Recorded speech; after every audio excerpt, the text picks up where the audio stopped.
with a rock climber named Alex Honnold.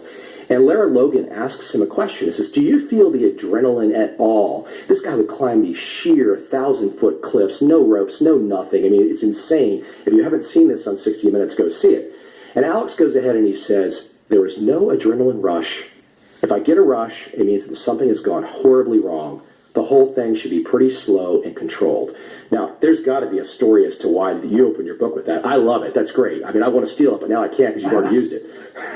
Well, I actually love that you picked that up. I spend a lot of time sometimes picking right quotes for things, and usually people, and I had books I've written where I've had a quote for every chapter, and I spent a lot of time kind of getting the right quote. Nobody ever pays attention to it and so forth. And well, the reason I picked this one, and the reason I like it so much, and of course I had no intention, I never even thought that when I was watching 60 Minutes and watching this story of this amazing solo climber, that it would lead to a quote that was relevant to the book. But when he said that, I said, that is really the epitome of trading.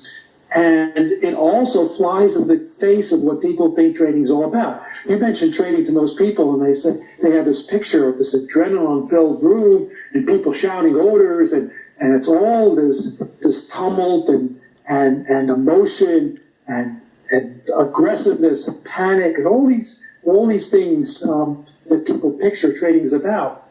And the irony of it is that the people who are really good at it, you walk into their rooms and it's like a library, and it's all carefully planned out. It's all controlled. There is no emotion, and that is really what a good trader is. I get one example. A trader I interviewed, and you mentioned I have some high-profile names. I also try to pick out people who no one knows. And one trader I interviewed for this book is a prop trader who, ironically, the only reason I knew about him is my son got a job as a trading assistant, and he was working for him, and he told me about him. And the amazing thing, how he managed constantly, he was always winning, even when he was wrong in the market. And I had this interview with him, and the day I came in, I remember this. So it was one of these days where it was after a period where the market had gone up for several months, almost every day. This was back, I guess it was early 2011.